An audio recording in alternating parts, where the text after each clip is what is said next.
Ladies and gentlemen, our first welterweight elimination MMA bout of the night is brought to you by 12d1.com. Fighting out of the Lucky Strike Lanes Blue World Corner from Broomfield, Colorado, with a record of 1 win and no losses, representing Fusebox MMA, Garrett Culpepper. He's fighting out of the Relentless Fight gear, Red World Corner from Denver, Colorado, making his MMA debut, representing the Grudge Training Center, Alonzo "The Max" Garcia.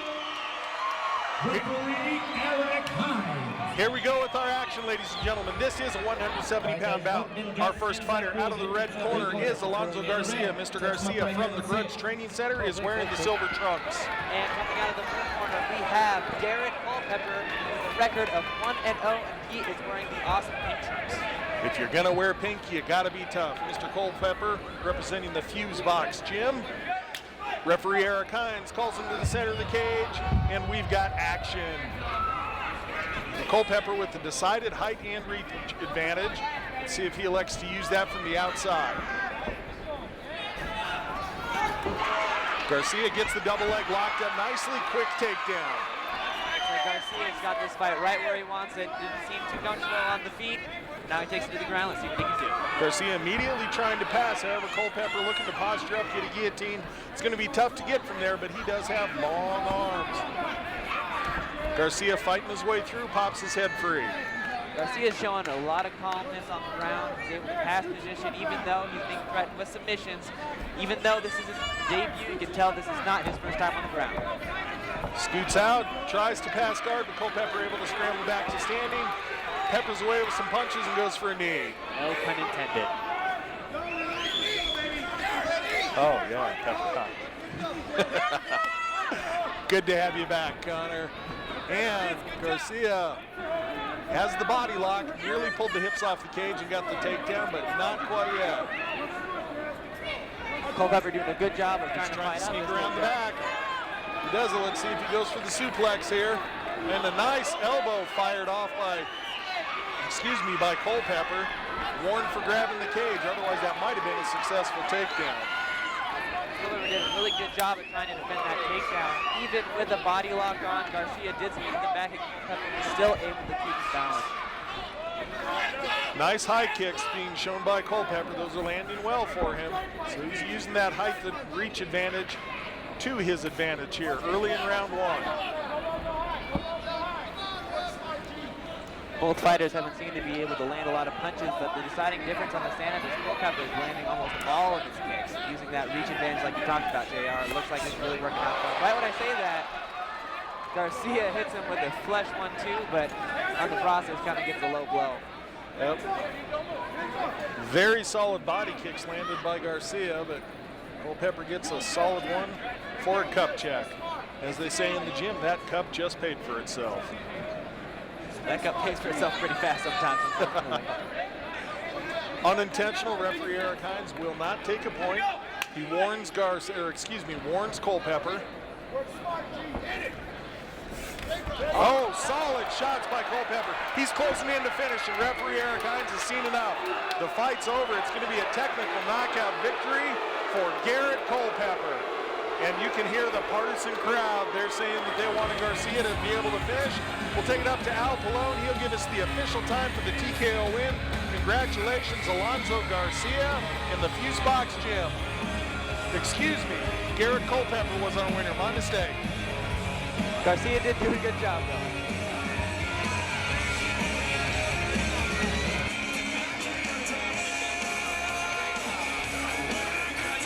Referee Eric Hines stops this bout.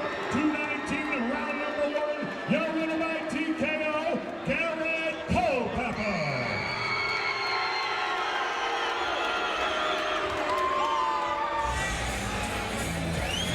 Ladies and gentlemen, this welterweight MMA bout is brought to you by PerformanceMMA.com.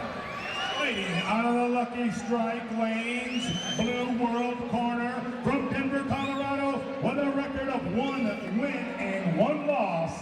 representing Inner Strength Fitness and Mountain Grapplers, Joey Two Drops Gutierrez.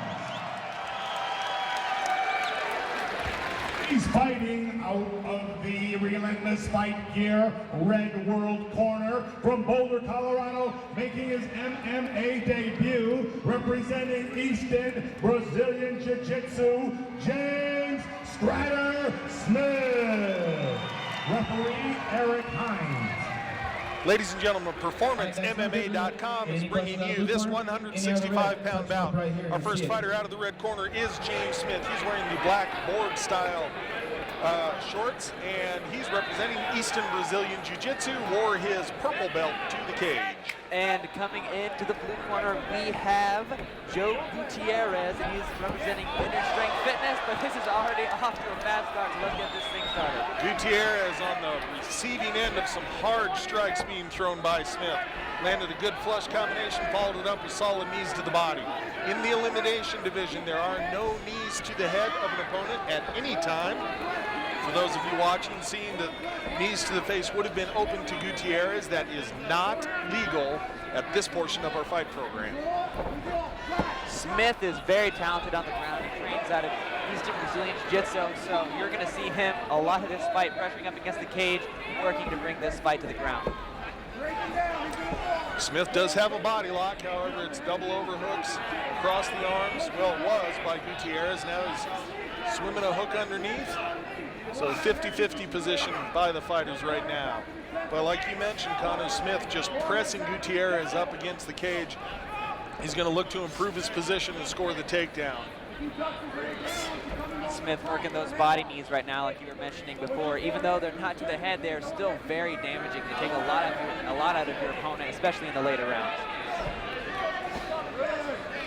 So far, mainly a Muay Thai battle. Both fighters have landed solid in the clinch with good knees to the body, but I think Smith is getting the better of it so far. I think so too, JR. I think the difference is Smith is able to pull himself and his knees into his opponent, making them just twice as devastating, where you have Gutierrez, who's unfortunately pressed up against the cage, doesn't get as much power. Yeah, Smith almost skipping into those knees, getting that little extra bit of bounce. Gutierrez tried to bull rush him out of the corner there. Smith wise to it, able to push him right back. So fighters seem to be fairly well matched in terms of strength. They've gone back and forth battling for position. And I'm a little bit surprised. Whoa, good knees by Smith continue. I was going to say I was surprised that Smith isn't going for the takedown a little harder, but then he showed me why, because he landed a series of good body knees. If you're having success with it, might as well stay doing it. Yeah, the saying is break him down before you take him down, and he's doing just that. Those body knees are just going to suck the energy right out of Gutierrez, and it's going to make that takedown easier if he chooses to go for it. Referee Eric Hines has definitely seen enough action. He'll tell the fighters that he needs them to continue to either fight for position, look for a takedown, or land strikes that are doing damage. Otherwise, he would separate them. But there's a lot of knees in there doing a lot of damage for both fighters.